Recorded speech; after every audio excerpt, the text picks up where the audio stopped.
जहां कोटा औद्योगिक क्षेत्र के नाम पर इतिश्री कर रहा है, वहीं कोटा विकास के नाम पर चरम पर है। कोटा का रिवर फ्रंट इतिहास के पन्नों में दर्ज हो चुका है। वहीं अब कर्मयोगी संस्थान की ओर से कर्मयोगी भवन बनाया जा रहा है। आज हम मौजूद हैं नयापुरा स्थित कर्मयोगी भवन में, जहां हम आपको सीधा दिखाएंगे कि कितनी प्रतिमाएं होंगी, क्या उद्देश्य है इस भवन को बनाने के लिए, किन संतों की प्रतिमाएं होंगी, कितने नेताओं की प्रतिमाएं होंगी, कितने देवी देवता यहाँ पर विराजमान होंगे, इसके साथ ही कितनी लागत में ये भवन बनाया जा रहा है। हमारे साथ है कर्मयोगी संस्थान के संस्थापक राजा राम जैन जी। हम उनसे बात करेंगे। उनके साथ ही उनकी श्रीमती जी अलका दुलारी जी, जो यहाँ की अध्यक्ष है। पहले हम राजा राम जी से बात कर लेते हैं, उनसे जानते हैं कि इस भवन को बनाने के पीछे उनका क्या मोटिव है।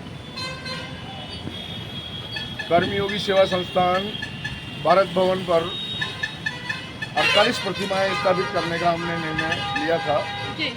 वर्तमान में 43 प्रतिमाएं यहाँ पर स्थापित की जा चुकी है। इसका मोटिव क्या है सर? ये इसके ख्याल पीछे कैसे आया? जो हमारा उद्देश्य रहा, हमारे परिवार में कुछ विशेष संयोग बना। जी। हमारे पिता का जन्म 26 जनवरी को हुआ, हमारे पिता का विवाह 26 जनवरी को हुआ और हमारे पिता की मृत्यु भी 26 जनवरी को हुई। ये एक अद्भुत संयोग हमारे परिवार में बना। इसके साथ साथ हमारे दादा का जन्म 15 अगस्त को हुआ और हमारे दादा का विवाह 15 अगस्त को हुआ। ऐसे में ये 5 आयोजन हमारे इस प्रकार के बने हुए हैं कि हम इसको राष्ट्रीय पर्व के साथ साथ पारिवारिक कार्यक्रमों में भी सम्मिलित करते चले आते हैं और हमारी सभी की राष्ट्रीय भावना इससे जुड़ी हुई है। वैसे तो खैर जब पिता और दादा का जन्म हुआ तब देश भी आज़ाद नहीं हुआ था, लेकिन इन विशेष तारीखों का योग उनसे जुड़ चुका है। इसलिए उनकी चिरस्थायी स्मृति को बनाए रखने के लिए हमने एक छोटा सा ये प्रयोग किया है कि हमारे माता पिता दादा दादी के साथ साथ देश के सभी पुरोधा, देश के विशेष जनप्रतिनिधि, देश के समाज सेवी और देश के वो शहीद जिन्होंने देश पे अपनी जान को कुर्बान किया है, उनको यहाँ पर स्थायी रूप से स्थापित कर दिया जाए। ऐसे में हमने यहाँ 48 प्रतिमाओं को स्थापित करने का निर्णय लिया। शहीद भगत सिंह, सुखदेव, राजगुरु, प्रधानमंत्री श्रीमती इंदिरा गांधी, प्रधानमंत्री राजीव गांधी की प्रतिमाएं हमने 56 फीट की ऊंचाई पर स्थापित की है।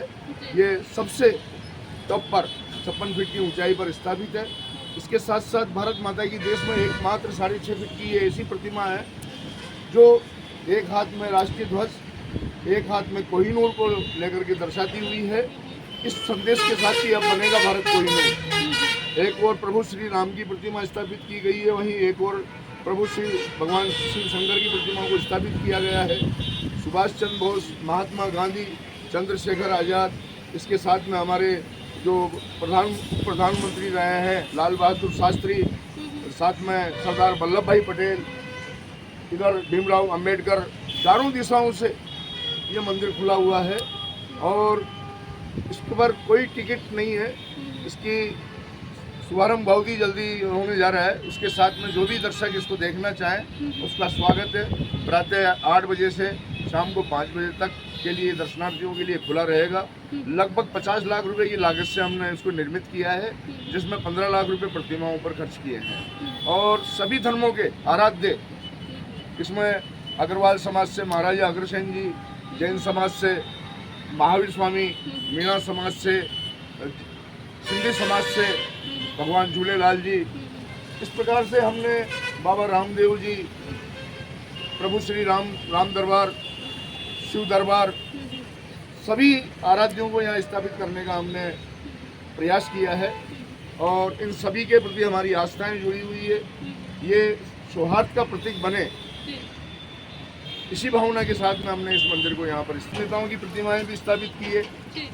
प्रधानमंत्री श्री नरेंद्र मोदी जी, लोकसभा स्पीकर श्री ओम जी बिरला जी, जो कोटा को जिन्होंने इतिहास में अमर कर दिया, ऐसे विकास पुरुष जिन्होंने विश्व स्तरीय स्थापित किया हमारे कोटा को, श्री शांति कुमार धारीवाल जी, राजस्थान के गांधी श्री अशोक जी गहलोत, उनकी भी प्रतिमाएं यहाँ पर हमने स्थापित की है। आपने खेल जगत से भी खेल जगत से हमने सचिन तेंदुलकर जी हैं। इसके साथ साथ पार्श्व गायिका लता मंगेशकर को भी यहाँ पर स्थापित किया है। समाज सेवी के क्षेत्र में मदर टेरेसा को भी हमने यहाँ पर स्थान दिया है। हमने प्रयास किया है कि यहाँ पर वो सभी विभूतियाँ स्थापित हो। लगभग 8 भारत रत्न से सम्मानित प्रतिभाएं यहाँ पर स्थापित हैं। आप ये बताइए कि अभी कितना समय और बाकी है इसको शुरू होने में और कितना काम अभी पेंडिंग रह गया है? 90% कार्य पूर्ण हो चुका है, लगभग 10% कार्य फिनिशिंग का शेष बचा हुआ है। हमारी इच्छा है कि या तो हम इसको 12 दिसंबर को या फिर 26 जनवरी को जो हमारी वे पुण्यतिथियाँ और जन्म तिथि आती है उनको समर्पित करते हुए इसका शुभारंभ करें। प्रयास बहुत जल्दी रहेगा इसके शुभारंभ का। आर्थिक रूप से किसी का सहयोग मिला आपको इस काम में? कर्मयोगी सेवा संस्थान परिवार की ओर से ही इसे स्थापित किया गया है। हम स्वयं कलाकार हैं और आर्थिक रूप से संपन्न हैं। हमने इसमें किसी भी व्यक्ति का कोई आर्थिक सहयोग नहीं लिया है। सभी समाज का वैसे हमारे साथ में आशीर्वाद बना हुआ। हमारे साथ इनकी पत्नी अलका दुलारी जैन जी है। हम उनसे भी बात करेंगे, इस बारे में जानेंगे कि उनकी क्या राय है, इस जो भवन बनाया जा रहा है उसके प्रति उनकी क्या जुड़ाव है, मोटिवेशन कहाँ से मिला इस चीज़ को करने के? इनका कर्मयोगी सेवा संस्थान जब ये इस तरह के काम करती आ रही है और कला के क्षेत्र के अंदर ये भी कलाकार, मेरी कलाकार। और मैं जब 2.5 साल की थी, मेरी मम्मी कवि थे भारत दुलारी, तब इंदिरा गांधी लाल किले कवि सम्मेलन में गए, उन्होंने खाने में इन्वाइट किया। वहाँ पे हसरत जयपुरी थे, माया गोविंद थे, बरका थी, सब थे, मम्मी भी थे। तो उन्होंने कहा कि है ना मेरी बिटिया पुरुष नृत्य करती है इंदिरा गांधी से। उन्होंने कहा मम्मी ने टेबल में डांस करना चालू कर दिया। तो उन्होंने है ना गोद में उठाया और गोद में बिठा लिया उठा के। और उन्होंने पहले दिल्ली, बॉम्बे, मद्रास दूरदर्शन केंद्र चलते थे, उन्होंने बुलाया और मुझे दूरदर्शन केंद्र का कलाकार बना दिया। तो कलाकार तो मैं हुई थी दूरदर्शन केंद्र की 2.5 साल की।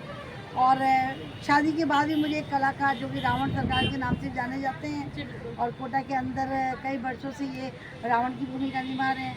तो आज जहाँ भी ये जो कला, जैसे हमने लता मंगेशकर जी हैं, इनका जो प्रतिमाएं लगाई हैं, तो यही भाव है कि भाई कलाकार को कलाकार के प्रति समर्पित भावना रखी है और चल रहा है। तो आप लोगों ने जाना कि आप लोगों को हमने बताया कि किस तरह से ये भवन बन रहा है। लगभग 56 लाख का ये भवन बन रहा है, जिसमें मूर्तियों की कीमत करीबन 15 लाख रखी गई है। 15 लाख तक की मूर्तियां बनाई गई है। हम एक बार आपको मूर्तियों की तरफ दिखा देंगे कि यहाँ आप देख सकते हैं, यहाँ पर भारत माता की मूर्ति है। इधर जो मूर्ति है वो माता सरस्वती की मूर्ति है। मतलब एक ही मंच पर संत और महानायकों और महात्माओं सभी को एक ही मंच पर उतारा गया है। एक ही छवि की सभी को दर्शन होंगे। हम आपको ऊपर दिखाना चाहेंगे कि 12 ध्वज बनाए गए हैं, 12 ध्वज लगाए गए हैं, जो हमारी देश प्रेम की भावना को समर्पित करता है। इसके साथ ही 12 कलश यहाँ पर मौजूद है। और यहाँ का जो आपको ढांचा हम बताना चाहेंगे कि ढांचा इस तरीके से बना हुआ है कि एक तरीके देखने में लगता है कि जैसे हम किसी मंदिर में आ गए हो। सीढ़ियों पर नीचे हम आपको जब दिखाएंगे तो पत्रिका गेट भी बनाया गया है, लाल किला भी मौजूद है यहाँ पर। मतलब श्रोताओं को हर तरीके के दर्शन, हर तरीके की चीजें यहाँ देखने को मिलेगी। जल्द यहाँ पर महानायक अमिताभ बच्चन जी की भी मूर्ति स्थापित की गई है। यहाँ पर एक राम दरबार, जो सबसे ज्यादा लोगों के आस्था का केंद्र रहता है, राम दरबार है। माता जी की मूर्ति है। इसके साथ ही सुभाष चंद्र बोस की मूर्ति यहाँ पर है। मतलब एक ही मंच पर लोगों को सभी प्रकार के दर्शन हो पाएंगे। सभी तीर्थ स्थल एक ही जगह पर, एक ही स्थान पर लोगों को दिख जाएंगे। सबसे बड़ी खास बात यह है कि एक तरफ यही बगल में रिवर फ्रंट है और यही कर्मयोगी भवन है, जहाँ पर लोगों को सभी प्रकार के दर्शन होंगे। जा रहा है उसके पीछे का मोटिव सिर्फ इतना है कि लोगों को देश प्रेम से जोड़ने का एक प्रयास किया गया है।